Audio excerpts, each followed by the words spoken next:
नमस्कार, सुप्रभात।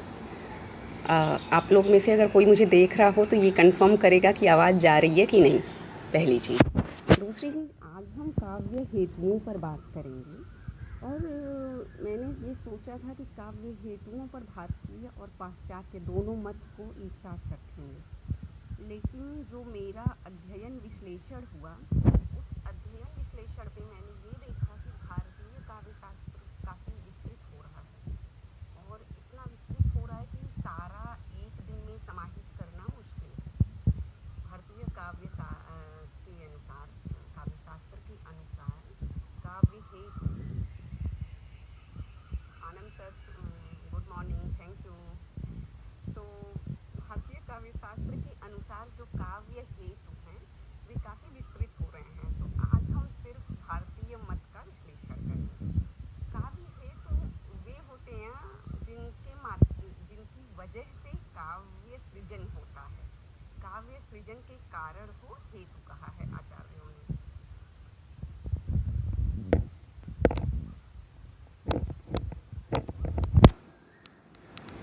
एक सेकेंड, ये कुछ वॉल्यूम और इसकी टैब की भी प्रॉब्लम है।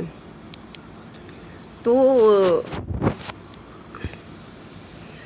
आचार्यों ने काव्य हेतु जो कहा है, उस संदर्भ में हम देखेंगे कि पाश्चात्य में काव्य प्रेरणा शब्द का प्रयोग हुआ है। तो जो पाश्चात्य में काव्य प्रेरणा है वो हमारे यहाँ काव्य हेतु है, और इसी काव्य हेतु को आचार्य वामन ने काव्यांग कहा है, आचार्य राजशेखर ने काव्य माता कहा है। इस तरह से इसके काव्य कारणों को अलग अलग आचार्यों ने अलग अलग नाम दिया है। आनंद सर, बहुत बहुत धन्यवाद आपको, अच्छा लगा आप सपोर्ट कर रहे हैं।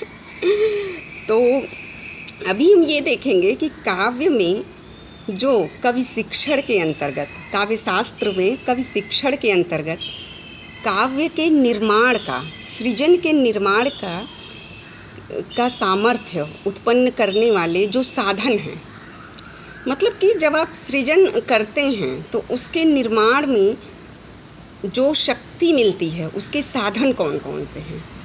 कोई भी कवि नहीं बन सकता, इसी बात पर आज हम चर्चा करेंगे और बहुत बारीकी से चर्चा करेंगे। दिन में 25 कविताएं लिखना भी अभ्यास नहीं है। तो इस तरह से हम देखते हैं कि काव्य निर्माण का जो सामर्थ्य होता है उसको कौन उत्पन्न करता है, कहाँ से काव्य निर्माण की शक्ति उत्पन्न होती है। जब इस पर देखेंगे तो ये काव्य हेतु या काव्य कारण हो जाएगा।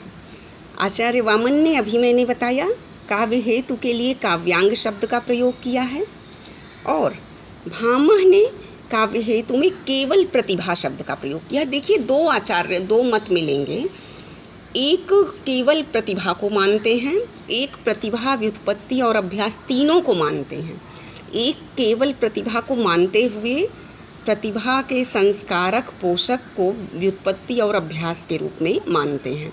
एक तीसरे आचार्य मंगल हैं, जिनका कोई ग्रंथ तो नहीं उपलब्ध है, लेकिन उनके विचार उपलब्ध हैं। आचार्य मंगल प्रतिभा के बिना केवल व्युत्पत्ति और अभ्यास को भी काव्य का कारण मानते हैं, लेकिन आचार्य मंगल के जो है सिद्धांत को बहुत मान्यता नहीं मिली है। उनका सिद्धांत बस जिक्र भर आया है, ये समझ लीजिए। तो हम ये देखेंगे कि अभी भामह ने केवल प्रतिभा को स्वीकार किया है, और उन्होंने ये कहा कि गुरु उपदेश से जड़ बुद्धि जो है शास्त्र का अध्ययन कर सकता है, शास्त्र को समझ सकता है, लेकिन काव्य का निर्माण, साहित्यिक सृजन का निर्माण, सर्जनात्मक कृति के लिए जो है प्रतिभावान होना आवश्यक है। अच्छा, इसके बाद के आचार्यों ने प्रतिभा, व्युत्पत्ति और अभ्यास तीनों को स्वीकार किया। किसी ने प्रतिभा को मुख्य माना है, और व्युत्पत्ति मतलब लोक व्यवहार शास्त्र ज्ञान को, और अभ्यास को द्वितीय माना है। पंडित राज केवल प्रतिभा को मानते हैं, और इसी क्रम में हम देखते हैं राजशेखर ने प्रतिभा और शक्ति में भी पार्थक्य किया है। तो जब हम क्रम से पढ़ेंगे तब हम देखेंगे कि भारतीय मत कैसे समृद्ध हुआ है।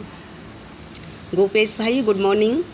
और इस तरह से हम देखते हैं कि राजशेखर काव्य हेतुओं को काव्य माता कहते हैं। कल मैं क्लास में इसीलिए अटक गई, सुबह मैंने राजशेखर को उठाया और उनके कई विचार पर कई कंट्रोवर्सी क्या, बहुत सूक्ष्मता मिली, इतनी सूक्ष्मता कि मैंने ये देखा कि वो प्रतिभा और शक्ति, और फिर मैं शैव दर्शन में चली गई। शैव दर्शन में किस तरह से शक्ति को मूल और उसमें कहते हैं, वो मैं आगे बताऊंगी, आज प्रयास करूंगी आज सारा बताने की। आप में से केवल 2-3 भी साथ रहेंगे तो बहुत अच्छी बात होगी।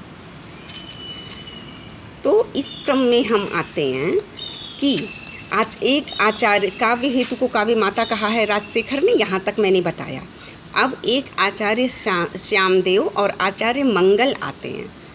तो श्यामदेव के अनुसार कवि कर्म में कवि की समाधि सर्वोत्कृष्ट साधन है। इन आचार्यों का जिक्र नहीं है लेकिन हमें जानना चाहिए। श्यामदेव कहते हैं कि कवि कर्म में, सृजन में कवि की समाधि जो है हेतु है। कवि की समाधि मतलब चित्त की एकाग्रता, ये आचार्य श्यामदेव कहते हैं, ठीक है। और आचार्य मंगल कहते हैं कि अभ्यास ही काव्य हेतु है, प्रैक्टिस ही काव्य हेतु है, ये आचार्य मंगल कहते हैं।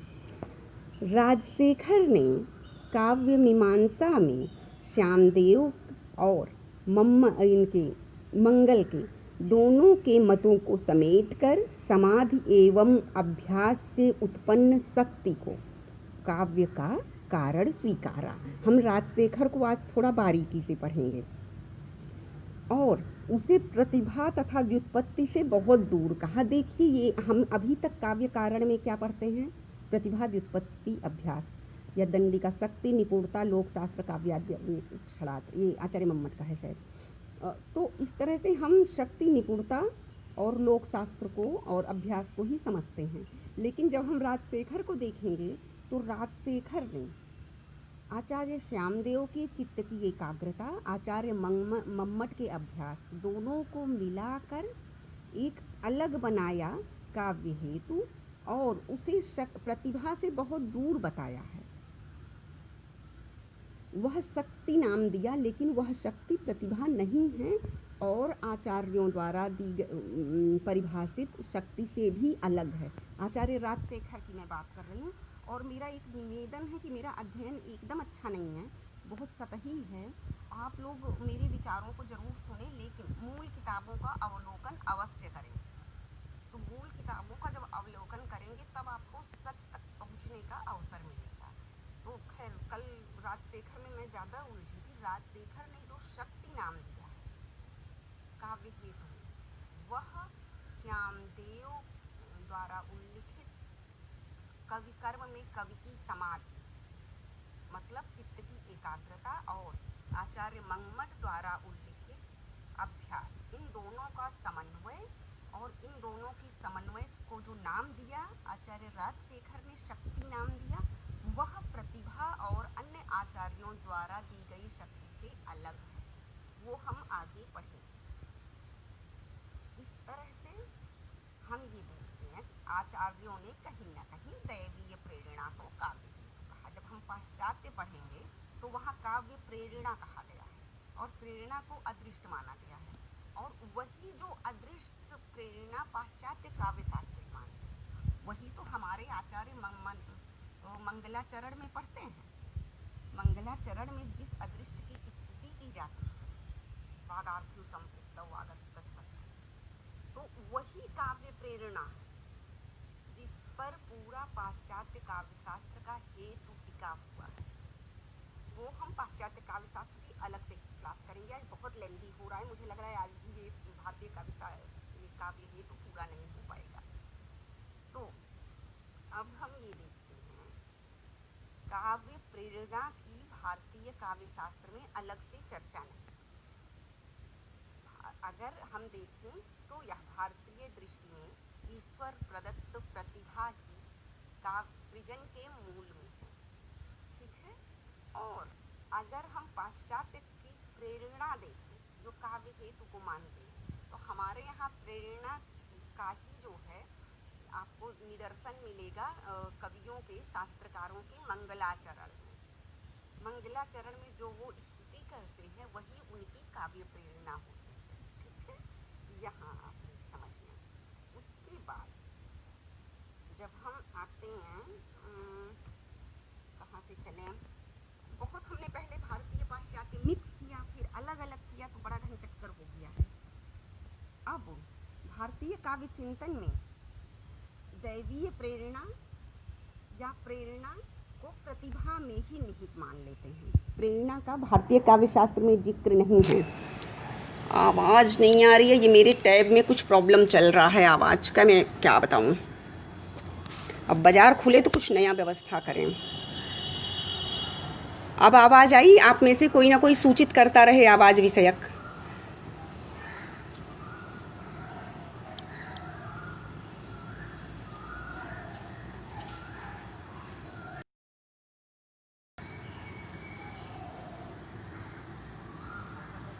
आवाज़ आ रही है?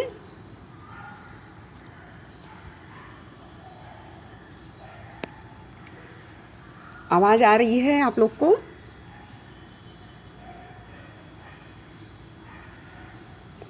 आवाज़ आ रही है?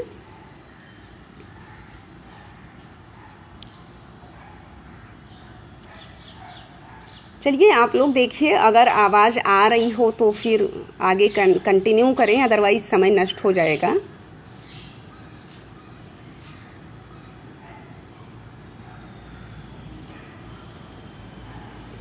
अच्छा ठीक है, आवाज़ आ रही है तो फिर हम कंटिन्यू करते हैं। तो जो भारतीय चिंतन परंपरा है वहाँ दैवीय प्रेरणा और प्रेरणा की जगह, आप प्लीज़ भाई साहब सूचित करते रहिएगा, अदरवाइज़ मेरा श्रम व्यर्थ हो जाएगा। और प्रेरणा को प्रतिभा में निहित माना गया है। और उसके अलावा ग्रंथ की रचना में जो मंगलाचरण होता है, इष्ट देव की मंगल कामना होती है ग्रंथ के निर्विघ्न समाप्ति के लिए, उसे आप प्रेरणा समझ सकते हैं। ठीक है, इसी तरह से हम देखते हैं कि अगर हम तुलनात्मक करेंगे तो यहाँ जितना उन्होंने नियतकृत और नियम रहिता और जो भी कहा है वह सारा प्रेरणा ही है, इस तरह से समझ लेंगे। अब काव्य हेतुओं की जो भारतीय में ये सुदीर्घ परंपरा है उसमें हम देखते हैं 3 हैं: प्रतिभा, व्युत्पत्ति और अभ्यास। तो जब हम प्रतिभा, व्युत्पत्ति, अभ्यास पर विचार करेंगे तो या तो हम सबसे पहले प्रतिभा पर विचार करते हुए प्रतिभा और शक्ति का पार्थक्य बता दें, और इसके अलावा या फिर हम पहले काव्य हेतुओं पर चर्चा कर लें। 1 मिनट, मेरे पास 2 नोट्स इस समय मौजूद हैं, सब में मिक्स कर दिया है मैंने। तो देखिए, आचार्य दंडी से ही आरंभ करते हैं।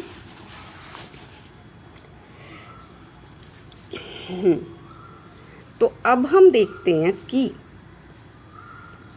हमारे साथ या अन्य व्यक्तियों के साथ जो घटित घटनाएं हैं उसका, हमारे और अन्य व्यक्तियों के जो अनुभव हैं उसका जो हमारे मन पर प्रभाव पड़ता है उसे हम अभिव्यक्त करना चाहते हैं।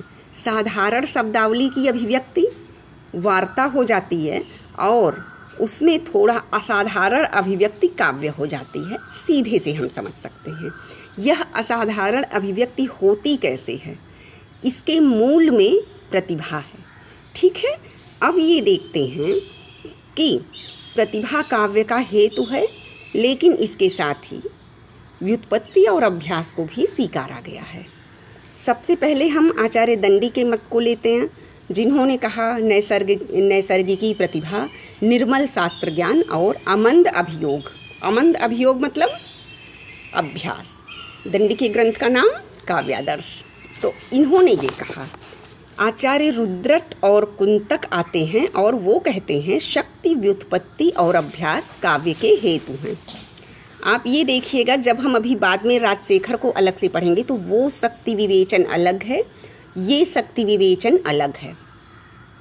आचार्य वामन आते हैं और वह लगभग 6 हेतु देते हैं, और आचार्य वामन के 6 हेतुओं में पहला है लोक व्यवहार का ज्ञान, दूसरा विद्या विविध शास्त्र ज्ञान, तीसरा प्रकीर्ण, ये 3 देते हैं।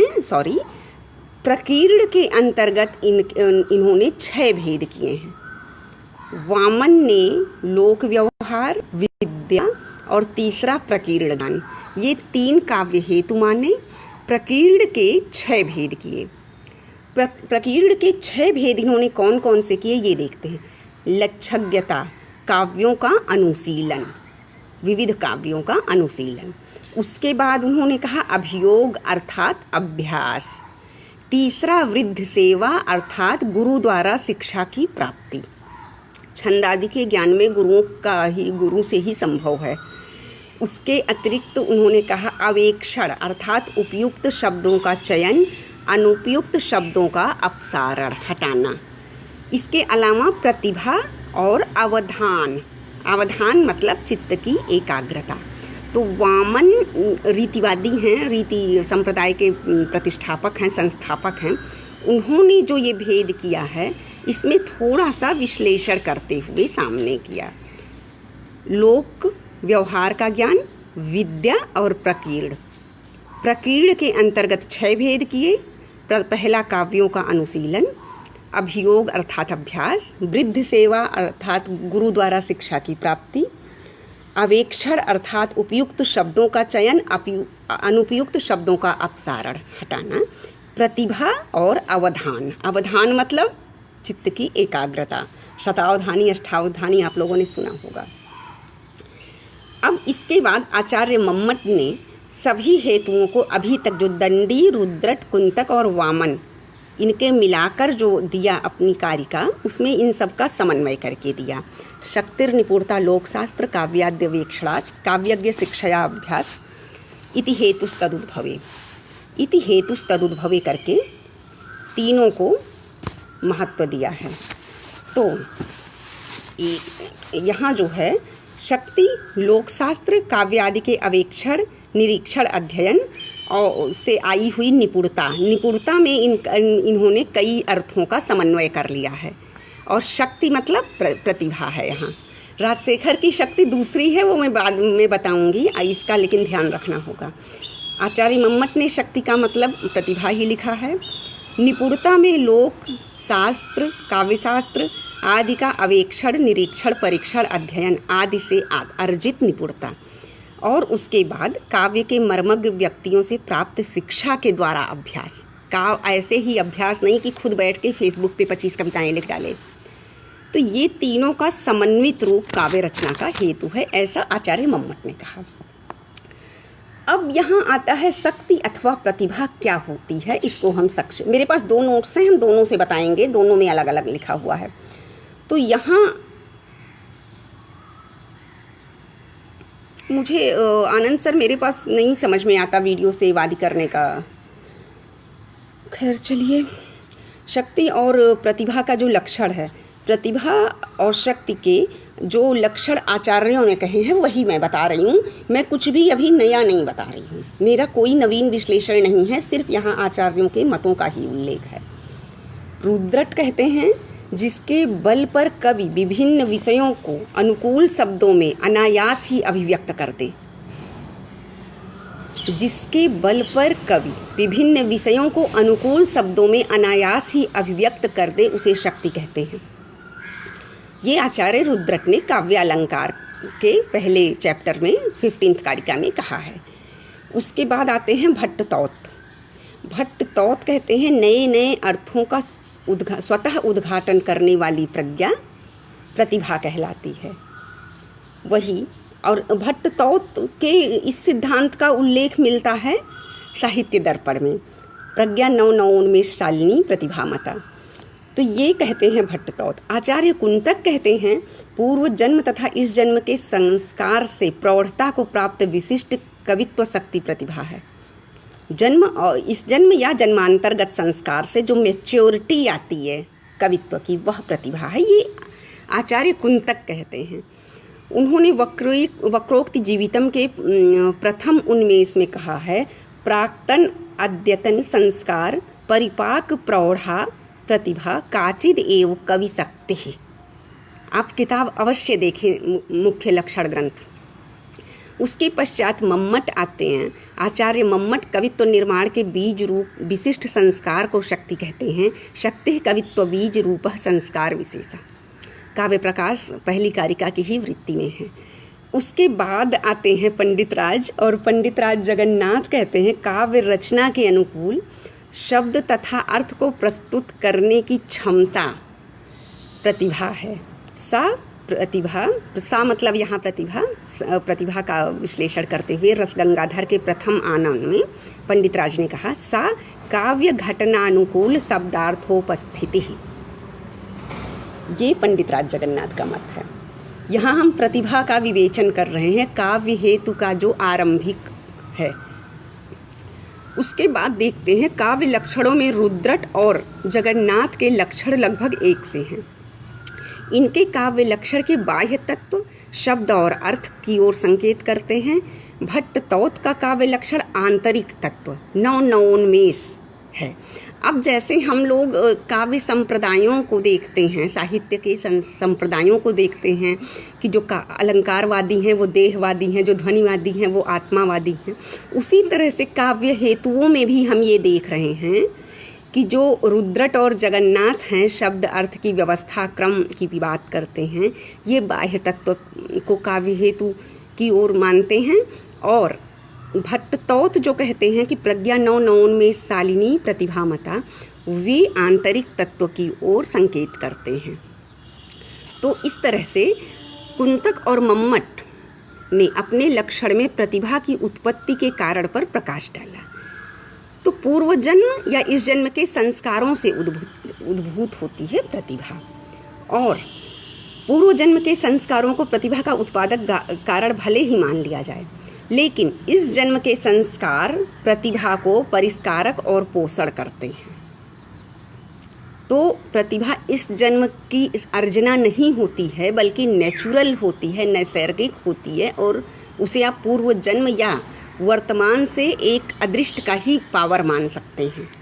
इस जन्म में केवल वह जो है परिष्कारक और पोषक हो सकती है। इसी तरह से एक पंडित राज जगन्नाथ से पहले के आचार्य आते हैं, आचार्य वाग्भट। वो कहते हैं, उनका ग्रंथ है वाग्भटालंकार, वह जो है प्रतिभा का लक्षण अलग ढंग से देते हैं। तो वो कहते हैं, प्रसन्न पद नव्यार्थ युक्त्युद्बोध विधायिनी स्फुरन्ति सत्कवेर बुद्धि प्रतिभा सर्वतोमुखी। फिर से मैं पढ़ दूँ, मेरा अच्छा नहीं है प्रोनाउंसिएशन। प्रसन्न पद नव्यार्थ युक्त्युद्बोध विधायिनी स्फुरन्ति सत्कवेर बुद्धि प्रतिभा सर्वतोमुखी। तो यह प्रतिभा को वाग्भट अच्छे से परिभाषित कर गए हैं। आप लोग कभी केवल प्रतिभा पर एक आर्टिकल जरूर लिखिए, और उससे आपकी अपनी समझ को तराश मिलेगी। किसी के लिए मत लिखिए, अपने लिए लिखिए। अब ये देखते हैं कि यहाँ 3 काव्य हेतु आते हैं, प्रतिभा, व्युत्पत्ति और अभ्यास। लेकिन प्रतिभा को ही सर्वोत्कृष्ट क्यों माना गया और किसने माना? कुछ आचार्य फ्लेक्सिबल हैं, और फ्लेक्सिबल आचार्य अभ्यास और व्युत्पत्ति को भी मानते हैं, लेकिन मूल में सबके प्रतिभा ही है। केवल अभ्यास और व्युत्पत्ति से कोई भी कवि नहीं बन सकता, या उसे कवित्व का वो कविता किस दर्जे की आ जाएगी अगर लोग सभी लिखने लगें तो मम्मट ने शास्त्र पठन तो गुरु के उपदेश, मम्मट क्या कहते हैं कि शास्त्र का पठन तो गुरु उपदेश से भी जड़मति भी कर लेगा, लेकिन काव्य निर्माण के लिए प्रतिभा अपेक्षित है। आचार्य मम्मट ये कह रहे हैं। वामन और मम्मट के शब्दों में प्रतिभा ही कवित्व का बीज है। ठीक है, तो वामन जो है इसमें आचार्य मम्मट जो है काव्य प्रकाश की वृत्तियों में ये वर्णन मिलता है, और काव्यालंकार में ये वामन क्या कहते हैं, गुरु उपदेशात अध्येतुम शास्त्रम जड़ धियो अप्यलम काव्यम तु जायते जातु कस्यचित प्रतिभावतः। तो इस तरह से प्रतिभा को मूल में मानते हैं। ये आप लोग मूल ग्रंथ अवश्य देखिएगा, समय नहीं होता लाइब्रेरी में फिर भी देखिएगा। दंडी ने प्रतिभा को आवश्यक हेतु तो माना है, पर वो फ्लेक्सिबल हैं, थोड़ा सा वो रिजिड नहीं है, प्रतिभा को लेकर कठोर नहीं है, रूढ़ नहीं है। वे कहते हैं कि प्रतिभा के अभाव में शास्त्र ज्ञान और अभ्यास के द्वारा काव्य रचना भी की जा सकती है, ऐसा आचार्य दंडी कहते हैं। आनंदवर्धन कहते हैं किसी भी परिस्थिति में बिना प्रतिभा के काव्य निर्माण संभव नहीं है। इसके मैं रेफरेंसेस देती जाऊं। आचार्य दंडी जहाँ फ्लेक्सिबल हुए हैं वो काव्यादर्श के प्रथम उन्मेष की है 104 कारिका। न विद्यते यद्यपि पूर्व वासना गुण अनुबंधी प्रतिभानम अद्भुतम श्रुतेन यत्नेन च वागुपासिता ध्रुवम करोत्येव कमप्यनुग्रहम। तो इस तरह से ये आचार्य दंडी का मत है। उसके बाद आनंदवर्धन ध्वन्यालोक में कैसे कहते हैं कि संभव ही नहीं है, शक्ति के बिना यथार्थ काव्य की रचना नहीं हो सकती। ये आचार्य आनंदवर्धन कैसे कह रहे हैं? अव्युत्पत्ति कृतो दोषः शक्त्या संव्रियते कवेः यस्त्वशक्ति कृतस्तस्य। ये थोड़ा सा मिसप्रिंट है, झगित्येव अवभासते। आप लोग देख लीजिएगा मूल पुस्तक, क्योंकि बहुत मिसप्रिंट है मेरे पास। अच्छा, यहाँ फिर हेतुर न तु हेतवः कहकर आचार्य मम्मट ने तीनों की अनिवार्यता स्वीकार की है, शक्ति, व्युत्पत्ति और अभ्यास के समन्वित रूप को। हेतुर न तु हेतवः कहकर तीनों का समन्वय जो है हेतु है। तो इस तरह से अच्छा जयदेव कहते हैं, जयदेव के ग्रंथ का नाम है चंद्रालोक, आप लोग ध्यान दीजिएगा। जयदेव ने इसी धारणा को एक रूपक के माध्यम से समझाया। जिस प्रकार लता की उत्पत्ति का हेतु मिट्टी जल युक्त बीज है, उसी प्रकार काव्य रचना का हेतु व्युत्पत्ति अभ्यास से युक्त प्रतिभा है। अब चंद्रालोक में जयदेव कहते हैं प्रतिभा श्रुताभ्यास सहिता कविताम प्रति हेतुर्मृदम्बु संबद्ध बीजोत्पत्तिर्लतामिव। इस तरह से जयदेव ने व्युत्पत्ति और अभ्यास से युक्त प्रतिभा को काव्य रचना का हेतु माना, सृजन का मूल माना। मम्मट के पश्चात हेमचंद्र काव्य का हेतु तो मानते हैं प्रतिभा को, और व्युत्पत्ति और अभ्यास को प्रतिभा का परिष्कारक हेतु मानते हैं। तो हेमचंद भी इस तरह से कहते हैं प्रतिभा अस्य हेतु व्युत्पत्त्यभ्यासाभ्याम संस्कार्या। हेमचंद की उक्त धारणा को स्वीकार करते हुए भी जगन्नाथ, पंडित राज जगन्नाथ व्युत्पत्ति और अभ्यास के अभाव में कभी कभी अदृष्ट की प्रतिभा का उत्पादक कारण बन जाता है, ऐसा मानते हैं। पंडित राज जगन्नाथ व्युत्पत्ति और अभ्यास के अभाव में अदृष्ट प्रतिभा को ही मानते हैं। तो उसमें अदृष्ट ये कहते हैं किसी देवता महापुरुष द्वारा दिए गए वरदान से जो काव्यास्फुरण हो जाए, तो उसमें जो है पंडित राज जगन्नाथ के मत से सभी सहमत नहीं हैं। लेकिन और फिर हम देखते हैं हेमचंद का मत ज़्यादा विश्वसनीय है।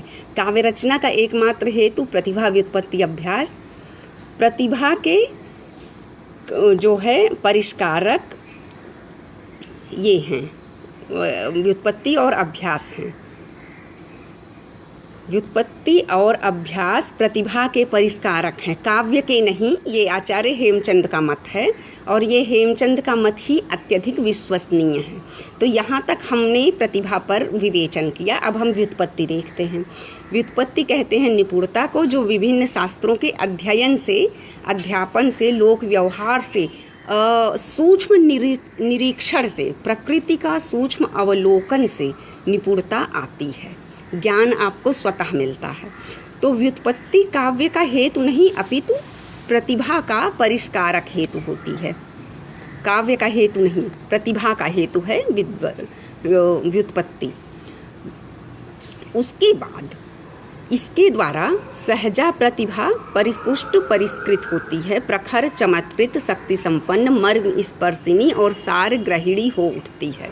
प्रतिभा किससे? व्युत्पत्ति से, लोक शास्त्र की निपुणता से प्रतिभा को तराश मिलता है। जैसे सोने को आकार दिया जाता है, उसी तरह से व्युत्पत्ति प्रतिभा को आकारित करती है, सांचा देती है।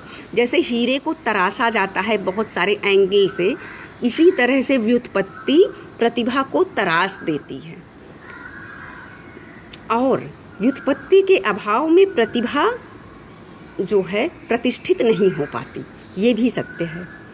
तो सभी काव्य मर्मज्ञ, काव्य शास्त्रज्ञ तथा लोक व्यवहार पटु व्यक्ति भी काव्य रचना कर सकते हैं, ऐसे होता है। तो इस तरह से अच्छा, इसी तरह से जो अशिक्षित ग्रामीण है वो भी ग्राम्य गीतों की रचना करते हैं, तो वहाँ उनके व्युत्पत्ति, उनके जितने अनुभव होते हैं वो अनुभव उनकी प्रतिभा को तराशते हैं। तो जो व्युत्पत्ति है वो केवल शास्त्रानुशीलन, शास्त्र अध्ययन नहीं, अपितु लोक व्यवहार उसमें ज़्यादा होता है, लोक व्यवहार का सूक्ष्म निरीक्षण। उसके बाद अभ्यास आते हैं। अभ्यास को आचार्य मंगल जो हैं, मंगल का जिक्र राजशेखर की काव्य मीमांसा में है। आचार्य मंगल मानते हैं कि काव्य का प्रमुख हेतु अभ्यास है। मंगल के मत को बस जिक्र मिला है, कोई बहुत महत्व नहीं मिला है, लेकिन यह ना अनिवार्य ही हेतु है, ना प्रमुख हेतु है और ना ही आवश्यक हेतु है। आचार्य मंगल का सिद्धांत अब आज के लिए हो सकता है, क्योंकि आज दिन भर में कोई कवि हमें दिखते हैं जो 30-35 कविताएं लिख डालते हैं। वो हर भाषा में हैं, हिंदी में भी हैं, संस्कृत में भी हैं। कोरोना अभी आया 2-3 महीने नहीं हुआ, कम से कम 10 कवियों ने कोरोना शतक लिख डाला। तो ये अभ्यास है उनकी जो है आचार्य मंगल के हिसाब से, लेकिन ये सब मुझे नहीं लगता कि बहुत प्रतिष्ठित वो है। तो वो कहते हैं कि अभ्यास को नहीं डिनाई कैसे हम लोग कर सकते हैं। अभ्यास को ऐसे कर सकते हैं कि जब वाल्मीकि ने, आदिकवि वाल्मीकि ने क्रौंच वध के पश्चात प्रथम श्लोक अनुष्टुप बोला था, तो उससे पहले उनके पास अभ्यास नहीं था, लेकिन उन्होंने भी एक कालजयी अनुष्टुप उस समय रच दिया।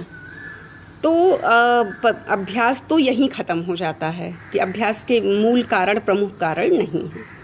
तो इस तरह से हम ये देखते हैं काव्य का एकमात्र हेतु है प्रतिभा, व्युत्पत्ति और अभ्यास प्रतिभा के परिष्कारक, पोषक और संवर्धक हैं। ठीक, अब ये होता है कि क्या कवियों में एक समान प्रतिभा होती है? नहीं, सबकी प्रतिभा अलग अलग होती है, तभी तो काव्य भेद होते हैं, उत्तम, मध्यम, अधम। और एक ही व्यक्ति में भी प्रतिभागत भेद होता है, तभी तो उसका पहला काव्य देखिए कैसा होता है, जैसे ऋतु संहारम देख सकते हैं कैसा है, और उसके बाद कुमार संभवम, रघुवंशम कितना प्रतिष्ठित है। तो इस ऐसे जो है लिखते लिखते प्रतिभा भी तराश उठती है, एक ही व्यक्ति के प्रतिभा में भी भेद होता है। तो इसके बाद हम देखते हैं कि सुकुमार स्वभावयुक्त कवियों की प्रतिभा सहजा सुकुमार होती है, विचित्र स्वभावयुक्त कवियों की प्रतिभा विचित्रा होती है, और उभय स्वभावयुक्त कवियों की प्रतिभा मिश्रित शोभाशालिनी होती है। अब ये एक नोट्स हुई है, सेकंड नोट्स हम आरंभ करेंगे, और सेकंड नोट्स के माध्यम से हम प्रतिभा और राजशेखर की शक्ति की विवेचना करेंगे। राजशेखर की शक्ति प्रतिभा से बहुत अलग और दार्शनिक टर्मिनोलॉजी है। तो इस रूप में हम देखते हैं, पहले तो वही रिपीट कर रहे हैं, प्रतिभा काव्य सृजन की शक्ति। प्रतिभा का एक नाम शक्ति है, जो आचार्य दंडी और मम्मट ने कहा। शक्ति प्रतिभानम, अभिनव गुप्त कहते हैं ध्वन्यालोचन में। ध्वन्यालोक की टीका, लोचन टीका में आचार्य अभिनव गुप्त कहते हैं शक्ति प्रतिभानम। और आचार्य अभिनव गुप्त ने प्रतिभा, व्युत्पत्ति और अभ्यास के महत्व पर विचार करते हुए क्या लिखा, ये हम देखेंगे। वो लिखते हैं काव्य सृजन में अभ्यास और व्युत्पत्ति की अपेक्षा प्रतिभा की ही निर्णायक भूमिका होती है। आप सिर्फ अपने टैलेंट से अपनी क्वालिटी को इस्टेब्लिश कर सकते हैं, ठीक है। उसके अलावा जिसे व्युत्पत्ति कहते हैं वह कुछ अन्य नहीं, व्युत्पत्ति प्रतिभा का ही एक रूप है। हर कोई मतलब कभी कभी रास्ता चलते भी सबको कुछ नहीं दिखता, और वहीं किसी किसी को दिव्य साक्षात्कार हो जाता है। किसी भी दृष्टि से कोई भी किसी बात वार्ता से मर्म तक पहुंच जाता है। तो इस तरह से ये आचार्य अभिनव गुप्त कह रहे हैं कि व्युत्पत्ति प्रतिभा का ही एक जो है अंग है। एक रूप है। प्रतिभाशाली ही सूक्ष्म निरीक्षण अवलोकन कर सकता है। तो ये होगी इनकी बात। उसके बाद देखते हैं व्युत्पत्ति और क्या है। अभिनवगुप्त के बाद पंडित राज जो है, कहते हैं पंडित राज जगन्नाथ ने रस गंगाधर में कि व्युत्पत्ति और अभ्यास को चर्चा योग्य तक नहीं समझते। वो जो है पंडित राज जो है केवल कविगता केवला प्रतिभा मानते हैं। तस्य च कारणम कविगता केवला प्रतिभा पंडित राज मानते हैं, और उन्होंने व्युत्पत्ति और अभ्यास का जिक्र भी नहीं किया है। कविगत प्रतिभा ही काव्य का प्रधान हेतु है, प्रधान कारण है। अब आप देखते हैं केवल प्रतिभा को मानने वाले दो आचार्य हो गए, आचार्य अभिनवगुप्त और आचार्य पंडित राज जगन्नाथ। अब देखते हैं कि काव्य विद्या के स्फुरण की आदि जननी कौन है? प्रतिभा। व्युत्पत्ति अभ्यास बाद की चीज़ें हैं, और व्युत्पत्ति को जो अभिनवगुप्त ने कहा प्रतिभा का ही एक रूप है, वो भी हम स्वीकार सकते हैं। काव्य सृजन के मूल में जो बीज रूपा आद्या शक्ति है वह प्रतिभा है, बीज रूपा आद्या शक्ति, और उसके अभाव में श्रेष्ठ सृजन असंभव है। तो जो है यह आद्य शक्ति बीज रूपा है। यह केवल काव्य शास्त्र तक नहीं, दर्शन शास्त्र और अध्यात्म विद्या में भी व्याप्त है। अब हम जो बीज रूपा आदि शक्ति की बात करेंगे, यह अन्य कवि शास्त्रों, अन्य आचार्यों की प्रतिभा से कैसे अलग है, ये हम देखेंगे। ये थोड़ा सूक्ष्म पार्थक्य हो जाएगा। रसवादी कश्मीरी शैव दर्शन में प्रतिभा को विश्व सर्जना की मूल शक्ति मानते हैं। अब यहाँ आ गई विश्व सर्जना की, काव्य सर्जना से विश्व सर्जना की ओर हम गए। विश्व सर्जना की मूल शक्ति क्या है? प्रतिभा है। कौन मानता है? रसवादी कश्मीरी शैव दर्शन। आचार्य अभिनवगुप्त ने प्रतिभा के साथ साथ स्वतंत्र शक्ति का उल्लेख किया है। स्वतंत्र शक्ति प्रतिभा से अलग है, घटकर पर कुलक विवृत्त में किया है। ये अभिनवगुप्त की रचना है, घटकर पर कुलक विवृत्ति। घटकर पर कौन थे? विक्रमादित्य के नवरत्नों में शायद एक थे, आप उसको देख लीजिएगा, घटकर पर कवि। और उन्होंने कहा है, उन्होंने मतलब आचार्य अभिनवगुप्त ने कहा है, इस प्रकृति मधुर स्वातंत्र रूप प्रतिभा शक्ति के कारण ही कालिदास जैसे कवि काव्य में सर्जन संबंधी नियमों का अतिक्रमण भी सुभग भाव से परिणत होता दिखाई देता है।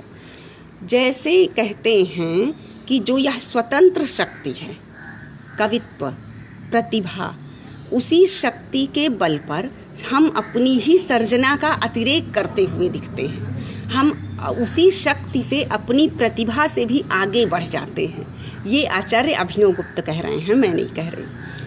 तो शक्ति को ये वो मूल मानते हैं, विश्व सृजन की मूल शक्ति से जोड़ देते हैं, और वह शक्ति एक प्रतिभाशाली कवि को अपनी प्रतिभा से भी, अपने सामर्थ्य से भी आगे बढ़कर कालजयी कृति के सृजन के लायक बना देती है, ये समझ लीजिए। उसके बाद जो प्रतिभिज्ञा दर्शन है, प्रतिभिज्ञा दर्शन आपको मिल जाएगा, हमें लग रहा है सर्वदर्शन संग्रह में, देख लीजिएगा। उसमें एक शाखा है कुल सिद्धांत, उसके प्रतिपादक हैं आचार्य महेश्वरानंद। प्रतिभिज्ञा दर्शन की एक ब्रांच है। ब्रांच कैसे? जैसे वेदांत की अद्वैत, द्वैताद्वैत, द्वैत, विशिष्टाद्वैत, शुद्धाद्वैत 5 ब्रांच है, वैसे ही प्रतिभिज्ञा दर्शन की एक ब्रांच का हम जिक्र कर रहे हैं, कुल सिद्धांत। कुल सिद्धांत के प्रतिपादक आचार्य महेश्वरानंद। महेश्वरानंद ने महार्थ मंजरी नामक ग्रंथ में भाषा शक्ति के रूप में प्रतिभा शक्ति के महत्व की प्रतिष्ठा की है। यहाँ हम कवि की काव्य के हेतु प्रतिभा से बात करते करते दर्शन की प्रतिभा और शक्ति पर आ गए हैं, क्रम से आए हैं। आप इस लेक्चर को 2-3 बार सुनिएगा और बहुत ध्यान दीजिएगा कि तो महेश्वरानंद ने क्या लिखा है, प्रतिभा शक्ति के महत्व के बारे में क्या लिखा भाषा शक्ति के रूप में। अब यहाँ विशुद्ध दार्शनिक पक्ष आ रहा है, ध्यान से। उन्होंने लिखा कि भाषा को सृष्टि के 5 तत्वों में एक प्रमुख तत्व मानकर, पंच महाभूत समझ रहे हैं ना, 5 तत्वों में एक प्रमुख मानकर उसे प्रतिभा, स्वातंत्र तथा चित्त शक्ति का पर्याय माना है। महेश्वरानंद ने, जो कि कुल संप्रदाय के हैं, कुल संप्रदाय प्रतिभिज्ञा दर्शन की एक शाखा है, वो कहते हैं भाषा शक्ति को पंच तत्वों में एक तत्व है और वह प्रतिभा, स्वातंत्र और चित्त शक्ति का पर्याय है। चित्त शक्ति सत्य चितानंद ब्रह्म, वह चित्त शक्ति जो सबको प्रकाशित करती है, चिन्मय प्रकाश, वह चित्त शक्ति ही भाषा शक्ति है। अब वहाँ से वो कवि की प्रतिभा को जोड़ा जाएगा, आप ये समझ लीजिए। भाषा शक्ति चिन्मयी होने के कारण शिव से एकात्म भाव रखती है। सत्यम शिवम सुंदरम, तो वहाँ जो है चित्त का प्रकाश है, तब शिव सुंदर होता है। शिव के सौंदर्य में चित्त का प्रकाश है। तो यहाँ जो चिन्मयी इन्होंने कहा, भाषा शक्ति चित्त शक्ति का पर्याय है, चिन्मयी होने के कारण शिव के साथ एकात्म भाव है।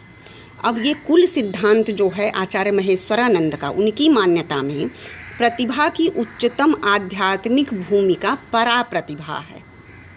प्रतिभा से परा प्रतिभा। आप भाषा के विभाजन को देखिए, परा पश्यन्ति मध्यमा वैखरी, तो जब परा में जाएंगे तो वो परा प्रतिभा प्रतिभा के मूल में है, उच्चतम शिखर, सर्वोच्च। जैसे सत्यलोक होता है 7 लोकों में सबसे ऊपर का। उसके बाद उसी को उन्होंने कुल संप्रदाय में आचार्य महेश्वरानंद ने उसी को कौलिकी शक्ति कहा है। कौलिकी शक्ति को आप स्वतंत्र रूप से अवश्य पढ़ें, आप स्वयं से परिचय पाएंगे, बहुत अच्छा है, दिव्य। कभी शैव दर्शन पे हम इतर बताएंगे तब बहुत आनंद आएगा। तो इसी कौलिकी शक्ति को व्याकरण दर्शन के आचार्यों ने पराशक्ति कहा है। यह पराशक्ति जो व्याकरण दर्शन के आचार्यों ने कहा है, परा पश्यन्ति मध्यमा वैखरी वाली परा, उसी को आचार्य महेश्वरानंद ने कौलिकी शक्ति कहा है। और वही काव्य विद्या की आदि जननी है प्रतिभा, काव्य सृजन की मूल एवं बीज रूपा आद्या शक्ति। अब जब कोई भी कविता आप पढ़ें तो उस कवि की शक्ति का परीक्षण अवश्य करें। उचित सहृदय और समीक्षक ना होने से भी जो है मनमाना लेखन जारी है। तो अब हम आते हैं फिर से, ये हो गए आचार्य महेश्वरानंद। अब हम फिर से आचार्य अभिनवगुप्त पर आते हैं। आचार्य अभिनवगुप्त पर हमने बताया था ना, घटकर पर कुलक विवृत में लिखा है उन्होंने पराशक्ति, स्वातंत्र प्रतिभा शक्ति के कारण। तो आचार्य अभिनवगुप्त ने परा प्रतिभा के नाम से जिस चिन्मयी शक्ति का विचार विवेचन किया, वह परमानंद रूपा परा और काव्योत्सभूत प्रतिभा है। यह दार्शनिक हो जाते हैं एकदम उस पर विवेचन करते करते। काव्य प्रतिभा के अंतर्गत काव्य में अभिव्यक्त होने वाले समस्त काव्य उसी प्रकार अधिष्ठित हैं जिस प्रकार परा प्रतिभा में सभी पदार्थ अनंत रूपों में प्रतिबिंबित होते हैं। तो परा प्रतिभा की सबसे बड़ी विशिष्टता ये है कि विश्व के समस्त पदार्थों को वह वैचित्र्य को, विश्व के समग्र पदार्थों के भेद, अभेद, वैचित्र्य, विशेषता, विशेषण को स्वयं में अंतर्भुक्त रखती है। यह परा प्रतिभा का वैशिष्ट्य है। अभिनवगुप्त ने तंत्रालोक में, अपने ग्रंथ तंत्रालोक में परम शक्ति के रूप में प्रतिभा का विमर्श विवेचन करते हुए प्रातिभ ज्ञान का भी पर्याय माना। अब हम जब प्रतिभा पर चर्चा करें तो हमें प्रातिभ ज्ञान को जानना होगा, जो कि अभिनवगुप्त के तंत्रालोक में मिलता है। सिर्फ आचार्य मम्मट को पढ़कर इति हेतु तदुद्भवे कहकर काव्य हेतुओं में विद्वान बन जाना ही सब कुछ नहीं। हमें अज्ञ बनकर, प्राज्ञ, प्रकृष्ट अज्ञ बनकर ज्ञान की साधना में, अनंत यात्रा में आगे बढ़ना होगा। तो यहाँ अभिनवगुप्त ने तंत्रालोक में परम शक्ति के रूप में प्रतिभा को मानते हुए प्रातिभ ज्ञान का पर्याय मान लिया है। प्रतिभा क्या होती है? टैलेंट। टैलेंट ऐसे नहीं मिलता है बॉर्नवीटा पिए और हम 100 में 100 नंबर पा गए, हमने ये क्वालिफाई कर लिया, या हमारे 99% आ गए तो हम प्रतिभावान हैं। एकदम नहीं है। एक छोटे से पाठ्यक्रम का एक 3 घंटे की परीक्षा में 100 में 100 नंबर लाना मशीनी काम है, रोबोट कर सकता है, प्रतिभावान नहीं। प्रतिभावान अनंत होता है, अनंत की शक्ति को साधता है, चाहे वो 1000 बार फेल हो फिर भी। तो यहाँ जो प्रातिभ ज्ञान है ये अभी कितना है, अभी है 1 घंटे का और है। अगर आप सुन सकें तो ठीक है, नहीं सुन सके तो फिर देखा जाएगा। तो प्रातिभ ज्ञान का क्या अर्थ है? महाज्ञान। प्रातिभ ज्ञान से संपन्न जो व्यक्ति है उसको क्या कहते हैं? अभिनवगुप्त की भाषा में तंत्रालोक के अनुसार उसको चिंतामणि कहते हैं। चिंतन का एक स्तर चिंतामणि हो जाता है। आचार्य के मत में, आचार्य अभिनवगुप्त के मत में प्रातिभ ज्ञान अतीन्द्रिय और बुद्धि से परे है। यहाँ आप प्रतिभा और बुद्धि में भी पार्थक्य देखेंगे। यहाँ जो प्रातिभ ज्ञान वाली प्रतिभा है वो चिन्मयी है, और जो बुद्धि है वो एक प्रकार की जड़ता है। बुद्धि से बहुत लोग गलतियाँ कर देते हैं, लेकिन प्रातिभ ज्ञान वह चिन्मयी है। तो बुद्धि और प्रातिभ ज्ञान में यहाँ अंतर मिलता है। हम काव्य हेतुओं पर ही चर्चा कर रहे हैं, विषयांतर नहीं है। तो बुद्धि में एक प्रकार की जड़ता होती है, ये आचार्य अभिनवगुप्त कह रहे हैं, मैं कुछ नहीं कह रही, मैं तो बस बता रही हूँ। तो क्या होता है? बुद्धि की जड़ता के कारण व्यक्ति इंद्रिय ज्ञान तथा भेद के कारण ग्रहण करती है। बुद्धि जो है अपनी जड़ता के कारण, बौद्धिक जड़ता का परिणाम है कि उसमें इंद्रिय का ज्ञान होता है और भेद होता है, जबकि प्रतिभा का गेय विषय से अभेद संबंध है, तदाकाराकारित हो जाती है। प्रतिभा अगर करुण रस का विवेचन कर रही है तो करुण में तदाकाराकारित अभेद रूप से हो जाती है। लेकिन बुद्धिमान कवि अगर लिखता है तो अपनी इंद्रियों से उस भेद को, करुणता को लेता है और फिर लिख देता है। हाय हाय वहाँ मर्डर हुआ तो उस पर कविताएं 50 आ गईं। तो वो बुद्धि और इंद्रियों के मन के वशीभूत होकर मन की मनमानी कर देते हैं, इसीलिए बुद्धि को जड़ता कहा गया। लेकिन जो प्रातिभ ज्ञान है तो प्रतिभावान कवि अपनी प्रतिभा से जो गेय विषय है वहाँ से तदाकाराकारित, तादात्म्य या समवाय संबंध कर लेता है, एकदम अभेद हो जाता है, बस ये समझिए। तो इस तरह से बुद्धि से भिन्न होती है प्रतिभा, और प्रतिभा स्वयं चित्त और संविद का पर्याय है। ठीक। प्रतिभा संपन्न व्यक्ति विवेक के द्वारा, विवेक और बुद्धि में अंतर पहले बता चुके हैं वेदांत वाले लेक्चर में, विवेक के द्वारा शुद्ध विद्या की उच्चतम भूमि पर पहुंचता है। जो प्रतिभा संपन्न व्यक्ति है वह विवेक का इस्तेमाल करते हुए, निर्छीर विवेक, सर्वम खल्विदम ब्रह्म, जड़ जगत में वह उस चिन्मय को देखता हुआ, साक्षात्कार करता हुआ, अभेद संबंध अपना स्थापित महसूस करता हुआ, अनुभव करता हुआ, जो है शुद्ध विद्या की उच्चतम भूमि पर पहुंच जाता है, प्रतिभा संपन्न। खैर, यहाँ अभिनवगुप्त का चल रहा है, बहुत बड़े आचार्य हैं वो। अभिनवगुप्त ने प्रतिभा को भगवती शिवा पार्वती का साक्षात रूप मानकर वंदना की है। तो प्रतिभा अभिनवगुप्त के अनुसार, आचार्य अभिनवगुप्त के अनुसार, एमए पारंपरिक संस्थान से, राष्ट्रीय संस्कृत संस्थान या विद्यापीठ से आचार्य, मास्टर की डिग्री ले लेने वाला केवल आचार्य नहीं होता है, आचार्य अभिनवगुप्त हैं। जब आप आचार्यों को पढ़ें तब देखें कि ये आचार्य हैं। एक डिग्री लाकर और उसको लेमिनेट करा के और डॉक्यूमेंट फाइल में रख लेने से कोई आचार्यत्व नहीं आता है। तो अभिनवगुप्त ने प्रतिभा को शिवा पार्वती का साक्षात रूप मानकर वंदना की, और प्रातिभ शिवा में कहते हैं, प्रातिभ शिवा आप ध्यान दीजिएगा शब्दों पर। प्रातिभ शिवा में ऐसी उन्मीलन शक्ति है जिसके द्वारा क्षण भर में विश्व उन्मीलित हो जाता है, वह प्रातिभ शिवा है। तो कवि प्रतिभा अपनी सृजनात्मकता के द्वारा नाम रूपात्मक विश्व को प्रतिभाषित करने में समर्थ है। कवि की प्रतिभा, अब प्रतिभा क्या है आप पूरा पिछला देख लीजिए, फिर से सुन लीजिए। और वह अपनी सृजनात्मकता के द्वारा नाम रूपात्मक विश्व को प्रतिभाषित करने में समर्थ है। नाम रूपात्मक विश्व कहते हैं ना, नाम रूपात्मक जगत है, केवल रूप है जगत में, जो भी है पूरा संसार नाम और रूप का ही वो है, उसको अलग से कभी बताएंगे। तो ये हो गया। अब काव्य सर्जना की यह आद्या शक्ति ही वाक तत्व की अधिष्ठात्री देवी है। प्रतिभा वाक तत्व की अधिष्ठात्री देवी है, आद्या शक्ति है। भारतीय विचारधारा प्रतिभा का विवेचन नैसर्गिक शक्ति के रूप में करता है। आचार्य दंडी नैसर्गिकी ही लिखते हैं, तथा प्राक्तन संस्कार के रूप में करता है, पूर्व जन्म का संस्कार।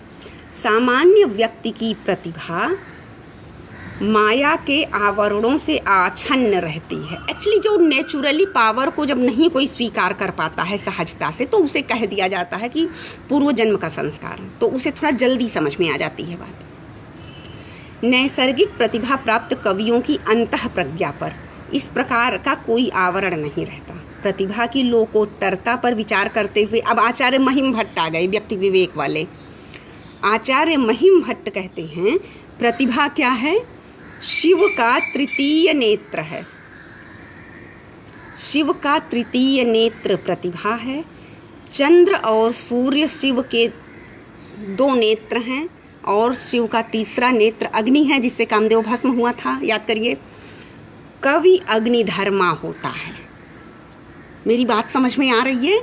आचार्य महिम भट्ट विश्व व्यक्ति विवेक में कहते हैं प्रतिभा शिव का तीसरा नेत्र है। शिव के दो नेत्र चंद्र और सूर्य हैं, तीसरा नेत्र अग्नि है, और कवि अग्निधर्मा होता है। लक्षणा से आप समझ लीजिए। तो कवि क्या करता है? अग्निधर्मा होकर अंधकार को चीरता है और त्रिकालदर्शी होता है। कवि ना क्रांतदर्शी कहा गया है, काल। और वही कवि को महाकाल की शक्ति प्राप्त है, कि जैसे कहते हैं जहाँ न पहुँचे रवि तहाँ पहुँचे कवि। तो मुझे लग रहा है मैं समझा पा रही हूँ। प्रतिभा के भी दो भेद हैं, कार्यित्री भावयित्री। आप में से कोई हमको टाइम बता देता, क्योंकि मुझे 7:30 तक पहुँचना होगा। और यह प्रतिभा के भेद, प्रतिभा के कार्य आदि हम बाद में भी पढ़ सकते हैं। इसमें प्रतिभा के और भी बहुत सारे भेद कहे गए हैं, जो औपदेशिकी आदि है, वो कहाँ हमने नोट किया है मुझे याद नहीं है। सहजा आहर्या औपदेशिकी, ये राजशेखर ने जो भेद किया है, कल राजशेखर ने ही उलझा दिया हमको। और इसके बाद जो है वक्रोक्तिकार के अनुसार प्रतिभा अलग से पढ़ेंगे। व्युत्पत्ति और अभ्यास। भावयित्री प्रतिभा, भावयित्री प्रतिभा सहृदय और श्रोताओं से संबंधित है। तो काव्य हेतु की एक प्रतिभा का एक अंश सहृदयों, श्रोताओं, पाठकों से संबंधित है। हम यहाँ पर हैं जहाँ से प्रतिभा के दो भेद किया गए हैं राजशेखर के मत के अनुसार। आप टाइम कोई बता दे तो हम इससे आगे बढ़ें, अदरवाइज कल इसको हम पूरा करेंगे भारतीय काव्य में हेतु, क्योंकि एक दिन में सारा संभव नहीं होगा। और कार्यित्री भावयित्री प्रतिभा का विवेचन करते हुए प्रतिभा के कार्य, क्या प्रतिभा काव्य सर्जना का मूल कारण है, उसके बाद सहजा आहर्या औपदेशिकी, फिर व्युत्पत्ति अभ्यास पर और चर्चा करके इस पर प्रतिभा और कल्पना शक्ति पर विवेचन करते हुए कल भारतीय काव्य शास्त्र के अनुसार हेतुओं को हम जो है संपन्न कर देंगे। उसके बाद पाश्चात्य और इस पर हिंदी आलोचना पर आरंभ होगा। तो मुझे लग रहा है कि आज के लिए इतना ठीक है, जितना हमें समझ में आए और एक साथ हम समझ सकें। प्रतिभा पर हम फिर से विवेचन करके व्युत्पत्ति और अभ्यास पर और चर्चा करेंगे। यह पार्ट 1 है, ठीक है। तो सबको फिर धन्यवाद, बहुत बहुत धन्यवाद, नमस्कार। आपका दिन शुभ हो।